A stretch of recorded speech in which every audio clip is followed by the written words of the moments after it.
പേര് ശാരിക. കണ്ണൂരാണ് സ്ഥലം. ആർട്ട് പണ്ട് ചെറുപ്പത്തിൽ ചെയ്യുമായിരുന്നു. പക്ഷെ അങ്ങനെ പിന്നെ കൊറോണ സമയത്താണ് എല്ലാരും ചെയ്യുന്ന കണ്ടിട്ട് വരയ്ക്കണം എന്ന് ആഗ്രഹമൊക്കെ തോന്നിയത്.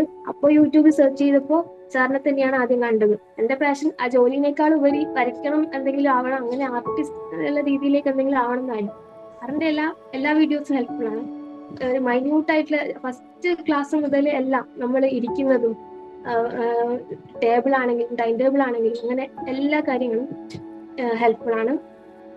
ഒരുപാട് ടെക്നിക്ക് പഠിക്കുമ്പോൾ തന്നെ നന്നായിട്ട് അറിയാൻ പറ്റുന്നുണ്ട് എങ്ങനെയൊക്കെ ചെയ്താലാ നമുക്ക് നന്നായിട്ട് ഇമ്പ്രൂവ് ചെയ്യാൻ പറ്റാന്ന് അറിയാൻ പറ്റുന്നുണ്ട്. മുന്നേ ചേർന്നിരുന്നെങ്കിൽ ഈ ഒരു ഫീൽഡിൽ നിന്ന് മാറി ഇത് മാത്രമായിട്ട് അങ്ങനെയൊക്കെ പോകാമായിരുന്നു എന്നൊക്കെ ഇപ്പൊ ചിന്തിക്കും. ഷെയ്ഡിങ് ഒക്കെ സാറിന്റെ ക്ലാസ്സിൽ പറയുന്ന പോലെ എല്ലാം നമ്മൾ കൂടുതൽ ഒബ്സർവ് ചെയ്യുന്നതിനനുസരിച്ച് നല്ല നല്ല ഇമ്പ്രൂവ്മെന്റ് ഉണ്ടാവുന്നുണ്ട്. എപ്പോഴും പെട്ടെന്ന് വരച്ചു തീർക്കണം എന്നുള്ള ഒരു ഇതായിരിക്കും. അപ്പോ അങ്ങനെ വരയ്ക്കുമ്പോ എല്ലാം ശരിയാവില്ല. സമയമെടുത്ത് കുറച്ച് കുറച്ച് പോർഷൻ ആയിട്ട് ചെയ്യുമ്പോൾ നല്ല ഇമ്പ്രൂവ്മെന്റ് ഉണ്ടാവും. നമുക്ക് ആഗ്രഹം ഉണ്ടെങ്കിൽ എല്ലാം കൊണ്ടുപോകാൻ പറ്റും. നമ്മളെ പാഷനാണ് നമ്മളെ മുന്നോട്ട് കൊണ്ടുപോകുന്നത്. എത്ര ജോലി ചെയ്താലും ഇഷ്ടപ്പെടാത്ത ജോലി ചെയ്യുമ്പോൾ നമ്മൾ ഭയങ്കര സ്ട്രെസ്ഡ് അല്ലേ. അപ്പോ ആർട്ട് ചെയ്യുമ്പോൾ നമുക്ക് ഭയങ്കര ഹാപ്പിനെസ് ആണ്. അപ്പൊ ആ ഒരു ലൈഫ് തന്നെ ഒരു ചേഞ്ച് ആവുന്നത് ഇതുള്ളത് കൊണ്ടാണ്. നമുക്ക് എന്തിനോടാണോ താല്പര്യം അത് ഫോളോ ചെയ്യും. അതിനുവേണ്ടി എങ്ങനെയെങ്കിലും നമ്മൾ എങ്ങനെയായാലും സമയം കണ്ടെത്തും.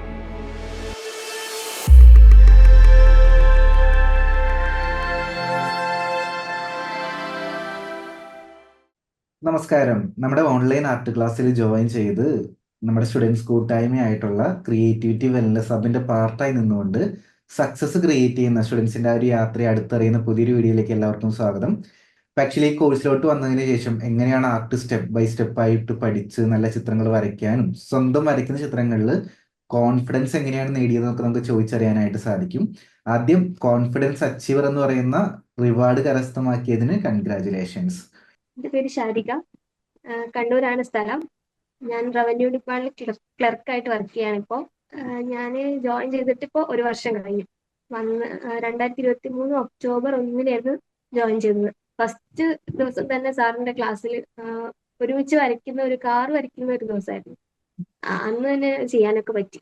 ഒരു സ്പെഷ്യൽ ആയിട്ടുള്ള കുറെ കാര്യങ്ങൾ പഠിക്കാൻ പറ്റി. ഞാൻ ആദ്യമായിട്ട് ആർട്ട് പണ്ട് ചെറുപ്പത്തിൽ ചെയ്യുമായിരുന്നു. പക്ഷെ അങ്ങനെ പഠിച്ചിട്ടൊന്നുമില്ല.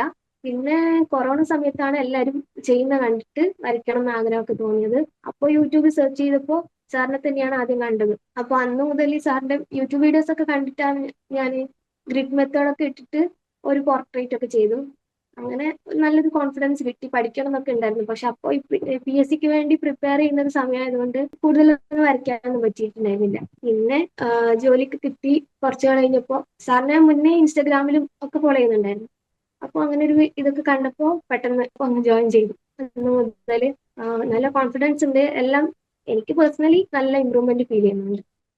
ജോലിയും നമ്മുടെ ക്ലാസ്സും കൂടി ഒരുമിച്ച് കൊണ്ടുപോകാൻ പറ്റുന്നുണ്ടോ? എങ്ങനെയാണത് മാനേജ് ചെയ്യുന്നത്?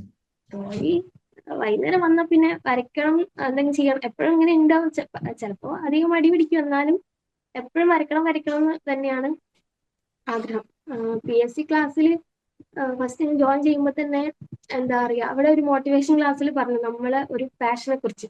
അപ്പൊ ഞാൻ ആലോചിച്ചപ്പോ എന്റെ പാഷൻ ആ ജോലിനേക്കാൾ ഉപരി വരയ്ക്കണം, എന്തെങ്കിലും ആവണം, അങ്ങനെ ആർട്ടിസ്റ്റ് ഉള്ള രീതിയിലേക്ക് എന്തെങ്കിലും ആവണം എന്നായിരുന്നു. പക്ഷെ അന്നേരം ആ ഒരു ഇതിന് ഫിനാൻഷ്യൽ സ്റ്റെബിലിറ്റിയും കൂടെ വേണമല്ലോ. അപ്പോൾ ജോലി ആവശ്യമാണ്. അപ്പൊ ഏറ്റവും പെട്ടെന്ന് ജോലി വാങ്ങുക, എന്നിട്ട് വരയ്ക്കാൻ വരുന്നു. ആ സമയത്ത് അതൊക്കെ സ്റ്റോപ്പ് ചെയ്ത് വെച്ചത്. പിന്നെ കൊറോണ വന്നപ്പോ ഇനി ജീവിക്കോ ഇല്ലയോ എന്നറിയാത്തൊരു സിറ്റുവേഷൻ വന്നല്ലോ. കുറെ നാള് കണ്ടിന്യൂസ് ആയി അങ്ങനെ പോയപ്പോ എന്തായാലും ഇനി വരക്കണം എന്ന് വിചാരിച്ചത് വീണ്ടും യൂട്യൂബ് ഒക്കെ തുറന്ന് പഠിത്തം അതിന്റെ കൂടെ കൊണ്ടുപോയി. എന്നാലും അന്നേരം യൂട്യൂബിലൊക്കെ കണ്ടിട്ട് വരയ്ക്കാൻ തുടങ്ങി. പിന്നെ അതൊക്കെ മാറിയപ്പോ പഠിച്ചു. ജോലിയൊക്കെ കിട്ടിയതിന് ശേഷം വീണ്ടും സ്റ്റാർട്ട് ചെയ്തു. ഇതായിരുന്നു മെയിൻ ആയിട്ടുള്ള ലക്ഷ്യം. അത് പഠിച്ചതിന്റെ കാരണം തന്നെ ഇതായിരുന്നു. സാറിന്റെ എല്ലാ വീഡിയോസും ഹെൽപ്ഫുൾ ആണ്. ഒരു മൈന്യൂട്ട് ആയിട്ടുള്ള ഫസ്റ്റ് ക്ലാസ് മുതൽ എല്ലാം നമ്മൾ ഇരിക്കുന്നതും ടേബിൾ ആണെങ്കിലും ടൈം ടേബിൾ ആണെങ്കിലും അങ്ങനെ എല്ലാ കാര്യങ്ങളും ഹെൽപ്ഫുൾ ആണ്. എന്താ പറയാ, ഓരോ ക്ലാസ് ഞാൻ ഫസ്റ്റ് മുതൽ കണ്ടിന്യൂസ് ആയിട്ട് തന്നെയാണ് കണ്ടുകൊണ്ട് വരുന്നത്.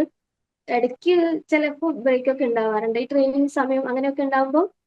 പക്ഷെ എന്നാലും അതിന്റെ ബാക്കിയായിട്ട് ഇങ്ങനെ കണ്ടുകൊണ്ട് തന്നെ വന്നത്. നല്ല ഒരുപാട് ടെക്നിക്ക് പഠിക്കുമ്പോൾ തന്നെ നന്നായിട്ട് അറിയാൻ പറ്റുന്നുണ്ട്.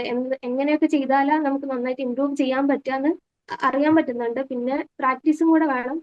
അധികം ഒരുപാട് സമയമൊന്നും പ്രാക്ടീസ് ചെയ്യാറില്ല, എന്നാലും ഇടയ്ക്കിടയ്ക്ക് വരയ്ക്കാൻ പറ്റും. ക്ലാസ് കാണുമ്പോൾ തന്നെ ഭയങ്കര ഒരു പോസിറ്റീവ് ഇതാണ്.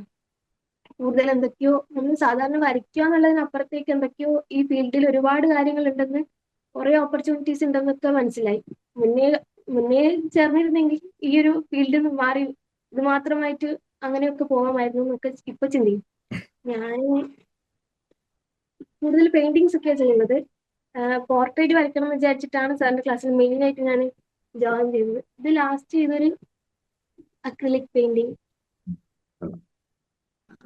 എനിക്ക് ഫ്രീ ഹാൻഡ് ആയിട്ട് ചെയ്യണം എന്നാണ് ആഗ്രഹം, പക്ഷെ അങ്ങനെ എത്തിയില്ല.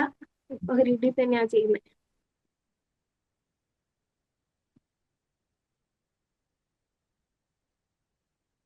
മുൻപ് art പഠിച്ചിട്ടില്ലല്ലോ?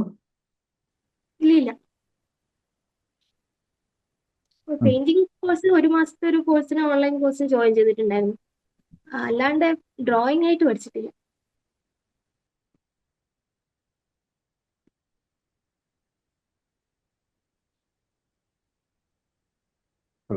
Advance portrait sketching course എവിടെ വരെ എത്തി? അവിടെ എത്തിയിട്ടില്ല. ഞാൻ A to Z 25th chapter എത്തിയിട്ടേ ഉള്ളൂ. എന്തായാലും A to Z കഴിയുമ്പോൾ അഡ്വാൻസ് പോർട്രേറ്റ് സ്കെച്ചിങ് കോഴ്സ് കൂടുതൽ ഫോക്കസ് ചെയ്ത് പഠിച്ചോളൂ. കുറെ കൂടി നമുക്ക് എളുപ്പത്തിൽ പോർട്രേറ്റ് വരയ്ക്കാനുള്ള കുറെ മെത്തേഡ്സ് ഉണ്ട് അതിൻ്റെ അകത്ത്. അപ്പൊ ഇനി കുറച്ചും കൂടി ബെറ്റർ ആണ്. നമുക്ക് ആ കോഴ്സും കൂടി കഴിയുമ്പോൾ നമുക്ക് ഫ്രീ ഹാൻഡ് ആയിട്ട് തന്നെ പോർട്രേറ്റ് എല്ലാം വരയ്ക്കാൻ പറ്റും. A to Z തന്നെ സാർ മെഷർമെന്റ് വെച്ച് വരച്ചതും പിന്നെ ഷേപ്പ്, ബേസിക് ഷേപ്പ് വെച്ച് വരച്ചൊക്കെ എനിക്ക് കുറച്ചും കൂടെ നല്ല ചെയ്യാൻ പറ്റുന്നുണ്ടായിരുന്നു. ഫ്രീ ഹാൻഡ് ശരിയായില്ല, എന്നാലും ബാക്കി മെത്തേഡ് തന്നെ നല്ല ഹെൽപ്ഫുൾ ആയിരുന്നു. നമുക്ക് അങ്ങനെയൊക്കെ ചെയ്യാം, അങ്ങനെ മാത്രമേ ചെയ്യുള്ളൂ എന്ന് ഞാൻ വിചാരിച്ചായിരുന്നു. പിന്നെ ഗ്രിഡ് ഒഴിവാക്കണം എന്ന് വിചാരിച്ചതാ, പക്ഷെ ഈ കളർ പെൻസിൽ വെച്ച് എന്തൊക്കെ ചെയ്യണം എന്ന് വിചാരിച്ചപ്പോ അങ്ങനെ തുടങ്ങിയത്. പോർട്രേറ്റ് ഗ്രിഡ് ഇട്ട് ഷെയ്ഡിങ് വരയ്ക്കുന്നതുകൊണ്ട് പ്രശ്നമൊന്നുമില്ല. നമ്മൾ കമ്മീഷൻ വർക്ക് ചെയ്യുമ്പോൾ വളരെ ഡീറ്റെയിൽ ആയിട്ടുള്ള ആർട്ട് വർക്ക് ചെയ്യുന്ന സമയത്ത് ഗ്രിഡ് ഇട്ട് വരയ്ക്കാം. പക്ഷെ ഒരു സൈഡിൽ നമ്മുടെ സ്കില്ലും കൂടി ഇമ്പ്രൂവ് ചെയ്യുന്ന രീതിയിൽ കുറെ മെത്തേഡ്സ് പഠിച്ചിരിക്കുന്നത് നല്ലതാണ്. ഇപ്പൊ ഈ അഡ്വാൻസ് പോർട്രേറ്റ് സ്കെച്ചിങ് കോഴ്സിലോട്ട് വരുന്ന സമയത്ത് A to Z പോലെയല്ല, കുറച്ചും കൂടി ഡീപ്പായിട്ട് അഡ്വാൻസ് കുറെ മെത്തേഡ്സ് ഉണ്ട്. A to Z നമ്മൾ കണ്ണ് വരച്ചപ്പോൾ ബേസിക് ഷേപ്പ് വെച്ചിട്ടില്ല കണ്ണ് വരച്ചേ. പക്ഷെ അഡ്വാൻസ് പോർട്രേറ്റ് സ്കെച്ചിങ് കോഴ്സിലോട്ട് വരുന്ന സമയത്ത് കണ്ണിന്റെ ഘടന, തലയോട്ടിയുടെ കണ്ണിന്റെ ആ ഒരു ഭാഗം എങ്ങനെ ഇരിക്കുന്നത്, ഓരോ ഭാഗത്തെയും പേരെന്താണ്, കുറച്ചും കൂടി ടെക്നിക്കലായിട്ട് പഠിക്കും. കുറച്ചും കൂടി ഇൻഡെപ്തിൽ പോയി കഴിഞ്ഞാൽ കുറെ ബെറ്റർ ആവും, കുറെ പ്രാക്ടീസ് കിട്ടുന്ന സമയത്ത്. ഷെയ്ഡിങ് ഒക്കെ സാറിന്റെ ക്ലാസ്സിൽ പറയുന്ന പോലെ എല്ലാം നമ്മൾ കൂടുതൽ ഒബ്സർവ് ചെയ്യുന്നതിനനുസരിച്ച് നല്ല നല്ല ഇമ്പ്രൂവ്മെന്റ് ഉണ്ടാവുന്നുണ്ട്.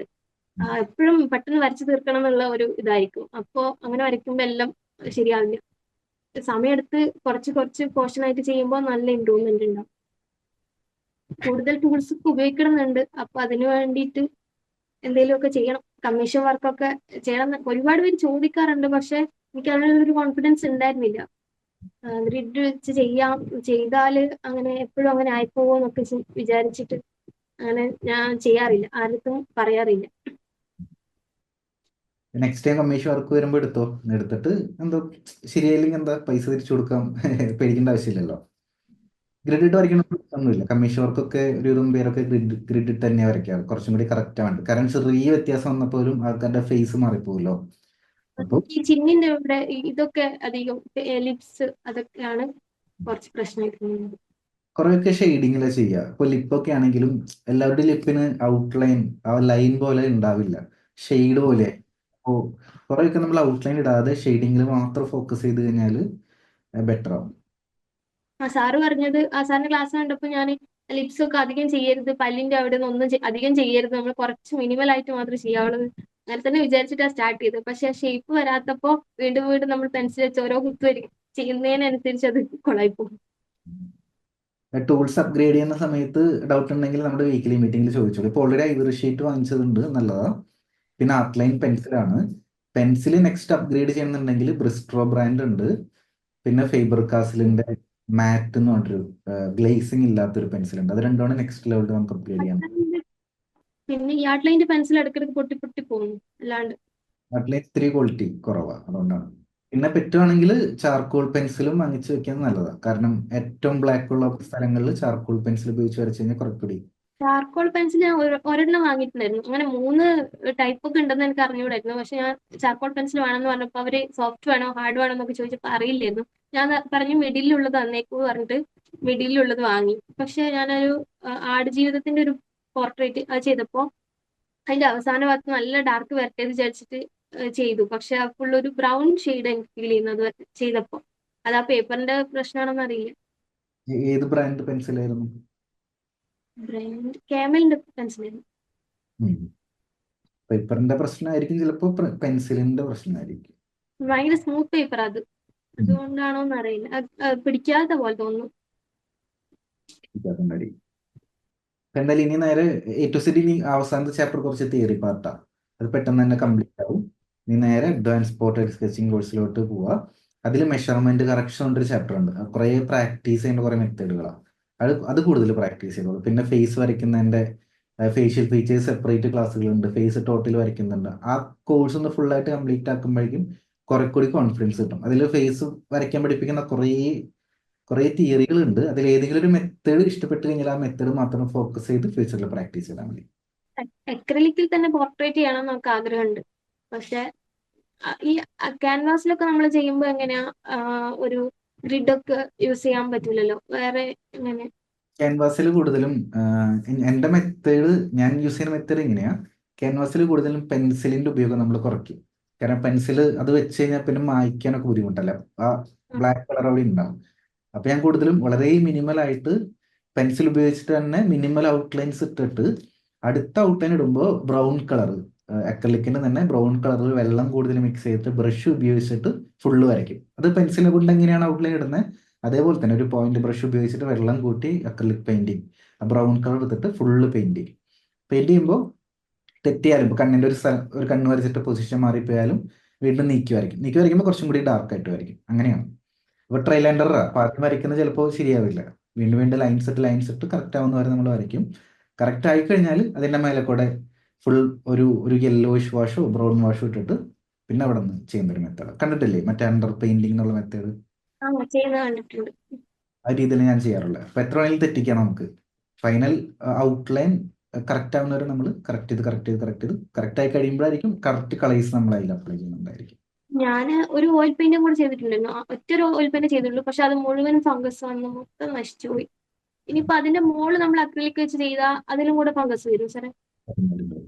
ഓയിൽ പെയിന്റ് ചെയ്യുമ്പോൾ ഓയിൽ പെയിന്റിൽ ഫംഗസ് വരാൻ ചാൻസസ് വളരെ കൂടുതലാണ്, ഓയിൽ കണ്ടന്റ് ഉള്ള കാരണം. അപ്പം എപ്പോഴും ഓയിൽ പെയിന്റ് ചെയ്ത് കഴിഞ്ഞ് ഉണങ്ങിക്കഴിഞ്ഞാൽ ഒരു 2 ആഴ്ച ഉണങ്ങാനൊക്കെ വെക്കുക. ഉണങ്ങിക്കഴിഞ്ഞാൽ അപ്പം തന്നെ വാർണിഷ് അടിക്കുക, ഓയിൽ പെയിന്റിങ്ങിന്റെ വാർണിഷ് അടിക്കുക. എന്നിട്ട് ഈർപ്പമില്ലാത്ത സ്ഥലത്ത് സൂക്ഷിച്ചു വെക്കുക. വാർണിഷ് ചെയ്തിട്ടുണ്ടായിരുന്നു. പക്ഷെ ഞാൻ ചുമരിനടുത്ത് ചാരി വെച്ചതുകൊണ്ട് ആ മഴക്കാലമൊക്കെ ആയപ്പോഴത്തേനും അങ്ങനെയാന്ന് തോന്നുന്നു വന്നത്. ചുവരിൽ വെച്ച് കഴിഞ്ഞാൽ കണ്ടോ, എൻ്റെ ഈ പെയിന്റിങ്ങിന്റെ സൈഡിലായിട്ട് കണ്ടോ മുകളിലായിട്ട് ഫംഗസ് ആണ്.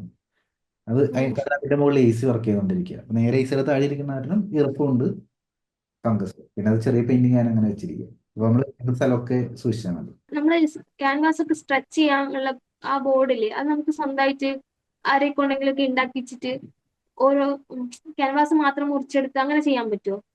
അല്ലെങ്കിൽ ഈ മൊത്തം പീസായിട്ട് വാങ്ങാൻ ഭയങ്കര റേറ്റ് അല്ലേ? ഏതിനാണ് റേറ്റ് കുറവെന്ന് എനിക്ക് ഇപ്പോഴും അറിയില്ല. അങ്ങനെ ചെയ്യുന്നവരുണ്ട്. ചിലപ്പോൾ ആൾക്കാരെ കൊണ്ട് മുറിപ്പിച്ച് ഫുഡൊക്കെ വാങ്ങിച്ചു വരുമ്പോൾ ചിലപ്പോൾ റേറ്റ് കൂടാനും ചാൻസ് ഉണ്ട്. അപ്പൊ ഒന്ന് ചെക്ക് ചെയ്ത് നോക്കിയിട്ട് മാത്രം ചെയ്യാം.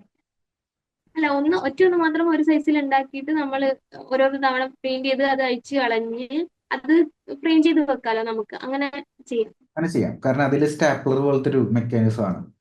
സ്ട്രെച്ച് ചെയ്തിട്ട് അത് അടിക്കുക ചെയ്യുന്നത്. അപ്പോൾ ഒറ്റ ഫ്രെയിം ഉണ്ടെങ്കിൽ ഒറ്റ സെയിം സൈസിലുള്ള ക്യാൻവാസുകൾ മുറിച്ച് വെച്ച് കഴിഞ്ഞാൽ വരച്ച് കഴിയുമ്പോൾ സ്റ്റാപ്ലർ കൂടി മാറ്റി വെക്കാൻ പറ്റും. അത് നല്ലൊരു മെത്തേഡാണ്. ഒരു ചെറിയ ക്യാൻവാസ് സ്ട്രെച്ച്ഡ് ക്യാൻവാസ് വാങ്ങാൻ പോയപ്പോ തന്നെ ഭയങ്കര റേറ്റ് എല്ലാരും പറയുന്നത്.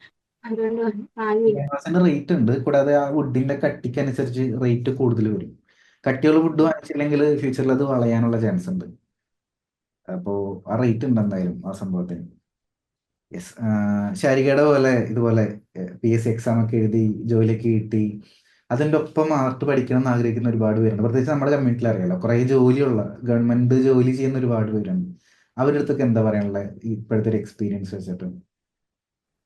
നമുക്ക് ആഗ്രഹം ഉണ്ടെങ്കിൽ എല്ലാം കൊണ്ടുപോകാൻ പറ്റും. നമ്മളെ പാഷനാണ് നമ്മളെ മുന്നോട്ട് കൊണ്ടുപോകുന്നത്. എത്ര ജോലി ചെയ്താലും ഇഷ്ടപ്പെടാത്ത ജോലി ചെയ്യുമ്പോൾ നമ്മൾ ഭയങ്കര സ്ട്രെസ്ഡ് അല്ലേ. അപ്പോ ആർട്ട് ചെയ്യുമ്പോൾ നമുക്ക് ഭയങ്കര ഹാപ്പിനെസ് ആണ്. അപ്പൊ ആ ഒരു ലൈഫ് തന്നെ ഒരു ചേഞ്ച് ആവുന്നത് ഇതുള്ളത് കൊണ്ടാണ്. നമുക്ക് എന്തിനോടാണോ താല്പര്യം അത് ഫോളോ ചെയ്യും. അതിനുവേണ്ടി എങ്ങനെയെങ്കിലും നമ്മൾ എങ്ങനെയായാലും സമയം കണ്ടെത്തും. ഇപ്പൊ ചെയ്യുന്ന ഡ്രോയിങ് ഒക്കെ ജോലിനെ ഹെൽപ്പ് ചെയ്യുന്നുണ്ടോ? ജോലി ഒരു സ്ട്രെസ് ഫ്രീ ആക്കാനായിട്ട് യൂസ്ഫുൾ ആകുന്നുണ്ടോ? തീർച്ചയായും നമ്മൾ വൈകുന്നേരം വീട്ടിൽ വരുമ്പോ തന്നെ ഇതായിരിക്കും മൈൻഡിൽ കുറച്ചും കൂടെ ചെയ്യണമല്ലോ, എന്തെങ്കിലും ഒക്കെ ചെയ്യണ്ടേ. അല്ലെങ്കിൽ നമ്മൾ വെറുതെ ഫോണിൽ നോക്കി ഇങ്ങനെ ഇരിക്കുന്ന കൂടുതൽ സ്ട്രെസ് ആവുക ചെയ്യാം. രാത്രി കിടന്നാലും ഇപ്പൊ കിടക്കുന്നത് വരെ എന്തെങ്കിലും ചെയ്യാനുള്ളത് തന്നെ ഒരു വലിയ കാര്യം. വെറുതെ റീൽസ് ഒക്കെ കണ്ട് സമയം കളയുമ്പോൾ നമ്മൾ ഒരു ചിത്രം വരയ്ക്കുകയാണെങ്കിൽ അതൊരു സെൽഫ് സാറ്റിസ്ഫാക്ഷൻ ഉണ്ടാവും. അല്ലെങ്കിൽ ഒന്നും ചെയ്യാത്ത പോലെ ലൈഫിൽ ഭയങ്കര ബോറടി ആയിട്ട് ഫീൽ ചെയ്യും. ഗുഡ്. ഇപ്പൊ എന്തായാലും കണ്ടിന്യൂ ചെയ്യുക. അടുത്തത് അഡ്വാൻസ് പോർട്രേറ്റ് സ്കെച്ചിങ് കോഴ്സ് എത്രയും പെട്ടെന്ന് സ്റ്റഡിയിൽ വെക്കണ്ട, ഇത് തീർന്നപ്പോൾ തന്നെ സ്റ്റാർട്ട് ചെയ്തോ. പിന്നെ എന്ത് ഡൗട്ട് ഉണ്ടെങ്കിലും വീക്കിലി മീറ്റിംഗിൽ ഡയറക്റ്റ് ആയിട്ട് ചോദിച്ചോളൂ. അതിന്റെ പേരോട്ടെ. ഓക്കെ. ശരി, താങ്ക് യു. ബൈ.